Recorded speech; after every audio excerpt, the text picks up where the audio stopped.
मन संसार के विषयों में लगा रहता है, पराई स्त्रियों को ताकता रहता है।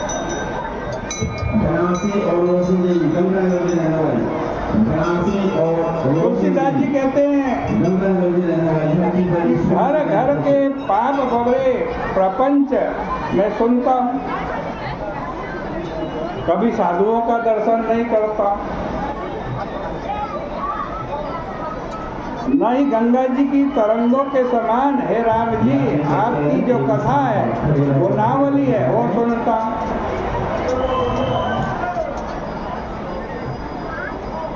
जैसी नाक अच्छी अच्छी सुगंध लेती है ना, बढ़िया बढ़िया इत्र, बढ़िया बढ़िया सुगंध,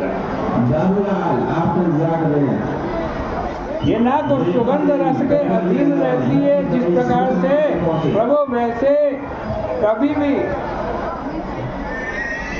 आज कहते हैं आपके चरणों में गिरे हुए पुष्पों की सुगंध में नहीं लगती।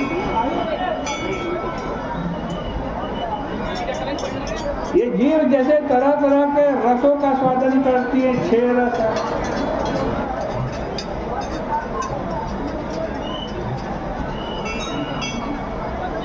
वैसे ये आज कहते हैं जिह्वा भी कभी आपके चरणों में पड़े हुए प्रसाद तुलसी के स्वाद को नहीं लक्ष्मी देवी, जैसे यह धम शरीर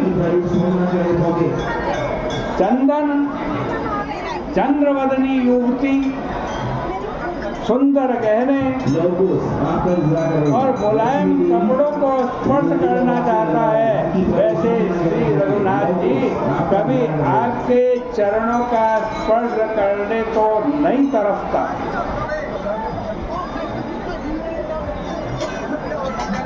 एक रघुनाथ जी जैसे मैंने इस शरीर वचन और हृदय से बुरे बुरे देवों और दुष्ट स्वामियों की सब प्रकार से सेवा की, वैसे उन रघुनाथ जी की मैंने सेवा कभी नहीं जो तनिक सेवा से, छोटी सी सेवा से अपने आप ही बहुत कृतज्ञ हो जाते हैं। अरे राम जी तो ऐसे हैं, उन्हें कोई एक बार प्रणाम कर दे तो वो सकुचा जाते हैं। जैसे इन चंचल चरणों ने लाभ बस लालची बनकर द्वार द्वार ठोकर खाई है, वैसे ये अभागे श्री सीताराम जी के पुण्य आश्रम में जाकर कभी भी स्वप्न में भी नहीं वो थके।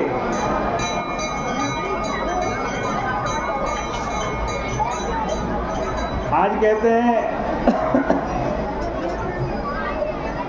हे प्रभु, ऐसे आपके पुण्य आश्रमों में जाने के लिए न कभी तरसे, न वहाँ जाकर के मेरे चरण कभी थके।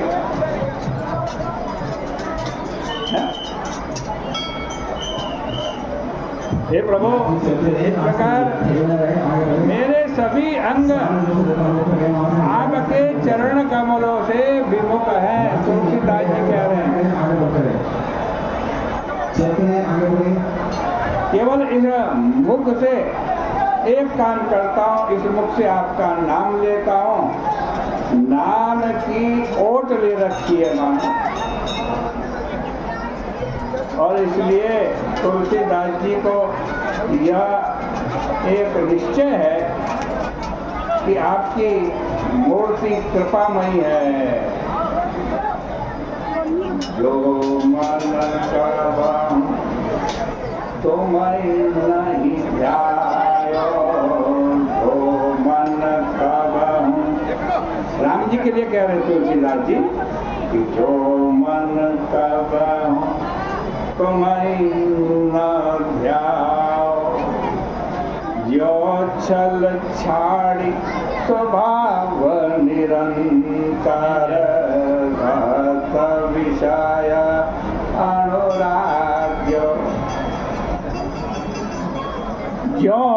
तई पर नारी सुने पातक प्रपंच घर घर के जो नर साधु सुर सरी तरंग निर्मल गुण गण रघुवर के जो नाना सुगंध रस बस रसना शत रस रतिमानी राम प्रसाद माल झूठन लगी जो नंद लगी ललचानी चंदन चंद वदन भूषण पट जो चाह पावर परस्यो जो रघुपति पद पदम परस को अनुहात की न हर्षो जो सब भांति तो देव ठाकुर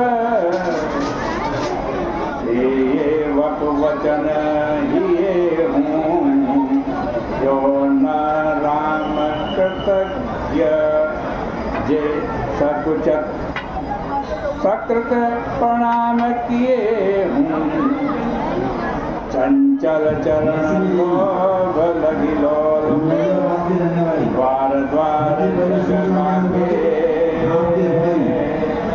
राम आश्रमण चलत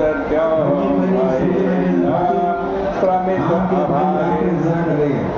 सकल अंग पद विमुख नाथ मुख नाम की ओट लई है तुलसी पर दीप एक प्रभु मूर्ति कृपामयी है।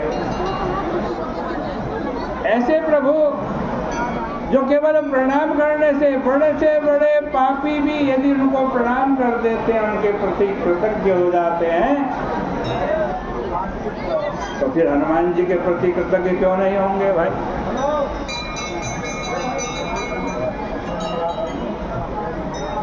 हनुमान जी के प्रति कृतज्ञता का अनुभव वो करे, इसमें कोई आश्चर्य की बात नहीं है, क्योंकि हनुमान जी ने काम ही बहुत बड़ा किया है।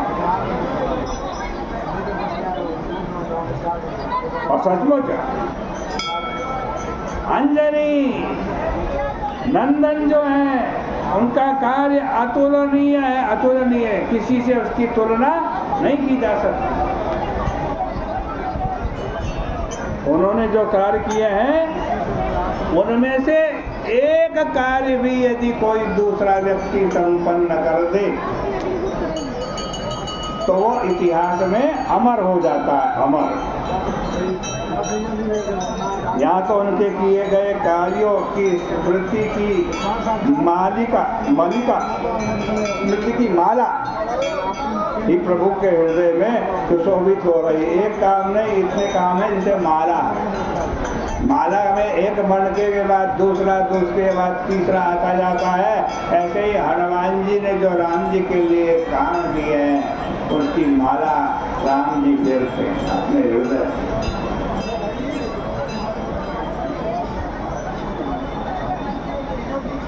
अपनी उंगलियों पर गिनते हैं प्रभु, ऐसे माला फेरते और गदगद हो रहे हैं, हनुमान जी के कार्य से गदगद हो रहे हैं।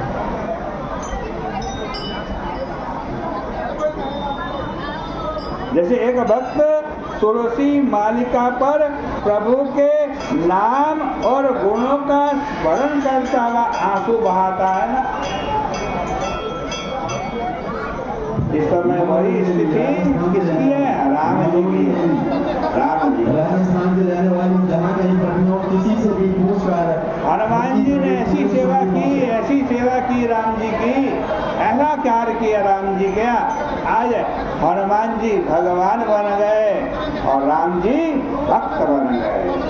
हनुमान जी भगवान और राम जी भक्त बन गए।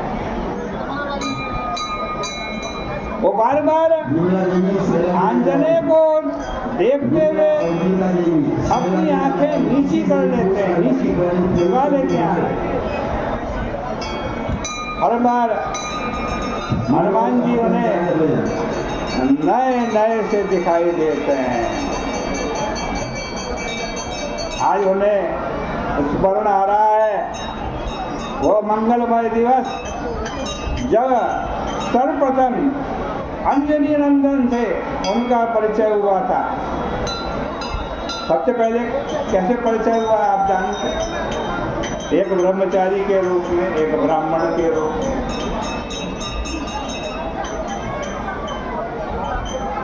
ब्रह्मचारी के वेश में आते ही वे प्रभु को पहली दृष्टि में ही पहचान जाते हैं, भगवान है, ईश्वर।